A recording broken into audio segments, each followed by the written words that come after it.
अध्यक्ष जी, प्रश्न क्या है और मुद्दे क्या उठाए जा रहे हैं?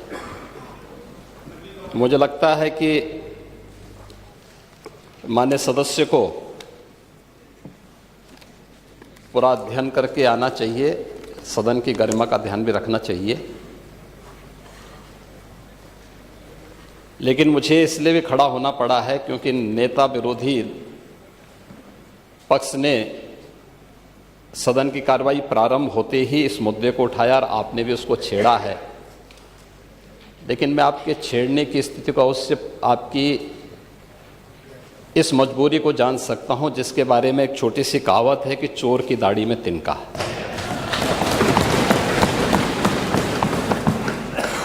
प्रश्न है नकली दवाओं के सेवन से होने वाली मौतों के बारे में, जिसके बारे में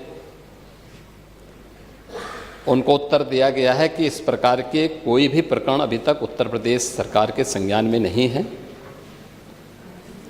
दूसरा, समय समय पर इस दिशा में खाद्य सुरक्षा और औषधि प्रशासन विभाग के द्वारा छापेमारी की कार्रवाई भी होती है। उत्तर प्रदेश के अंदर कोडिन कफ सिरप के मामले में, जिसको नेता विरोधी दल, मैं तो ये मानता था कि उम्र के चौथे पड़ाव पर व्यक्ति सच बोलने का आदि कम से कम इस उम्र में तो होगा ही, लेकिन इस उम्र में भी इस समाजवादी उनको झूठा बुलवा देते हैं। इस उम्र में तो कम से कम उसे झूठ मत बुलवाओ भाई, सच बोलने के उनको आदी होना चाहिए। और वो तो चेयर पे बैठ चुके हैं लंबे समय तक, स्पीकर के रूप में उन्होंने सदन को आगे बढ़ाया है। कोडिन कफ सिरप से उत्तर प्रदेश के अंदर कोई मौत नहीं हुई है। एक। दूसरा, इस मामले में एनडीपीएस के अंतर्गत कार्रवाई होगी। ये उत्तर प्रदेश सरकार इस मामले को कोर्ट में जीती है, उत्तर प्रदेश ने इस मामले को लड़ा है। तीसरा, उत्तर प्रदेश में इसका जो सबसे बड़ा होलसेलर, जो बड़े होलसेलर हैं, जिसको सबसे पहले एसटीएफ ने पकड़ा था 2016 में, उसको लाइसेंस समाजवादी पार्टी ने जारी किया था। जो फोटो रिलीज हो रही हैं, देश के अंदर दो नमूने हैं, एक दिल्ली में और एक लखनऊ में बैठते हैं। जब देश में कोई चर्चा होती है तो तुरंत वह देश छोड़ करके भाग जाते हैं। और मुझे लगता है कि यही आपके बबुआ के साथ भी हो रहा होगा। वह भी देश से फिर जाएंगे इंग्लैंड की सैर सपाटे में और आप लोग यहां चिल्लाते रहेंगे। महोदय, कोडिन कफ सिरप का मुद्दा जो इन्होंने उठाया है, मुद्दा था नकली दवाओं के सेवन के कारण होने वाली मौतों का। और उसके बारे में हमने पहले ही बताया है कि नकली दवा के कारण होने वाले मौत के प्रकरण की कोई भी बात अभी तक शासन के संज्ञान में नहीं आई है। और समय समय पर एफएसडीए विभाग इसको लेकर के छापेमारी करती है, कार्रवाई करती है। कंपनियों में भी इस प्रकार की कार्रवाई होती है।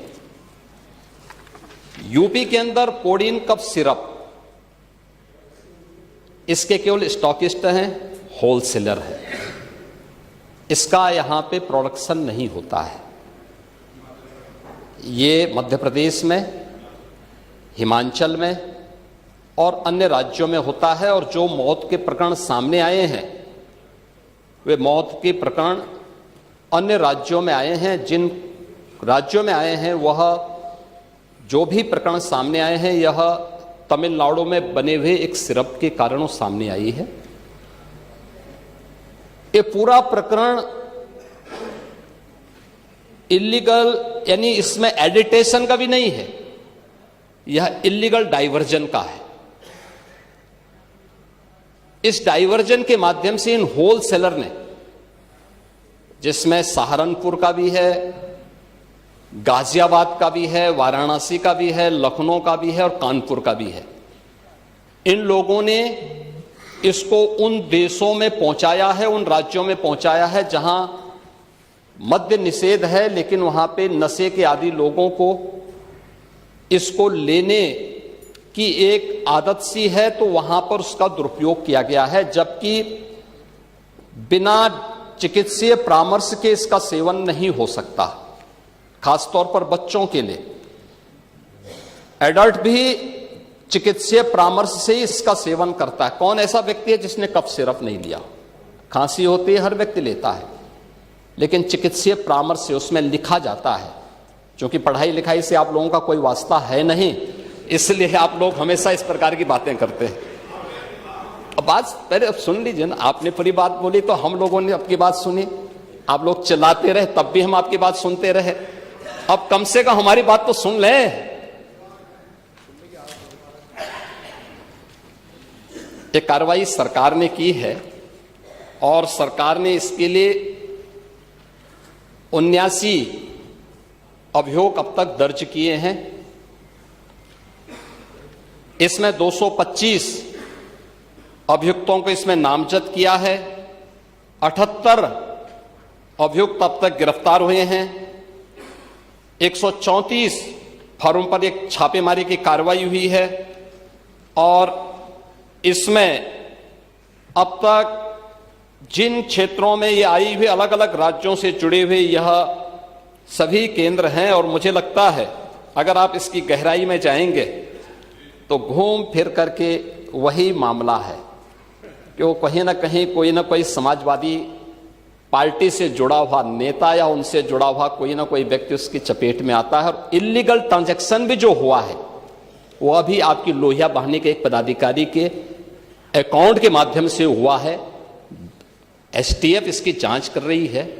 इस पूरे मामले में हाई कोर्ट से उस पूरे मामले को एनडीपीएस के अंतर्गत इस मामले में मुकदमा चलना चाहिए। यह उत्तर प्रदेश सरकार ने इस लड़ाई को लड़ा है और उसको जीता है और इस मामले में कोई भी अपराधी छूटने नहीं पाएगा।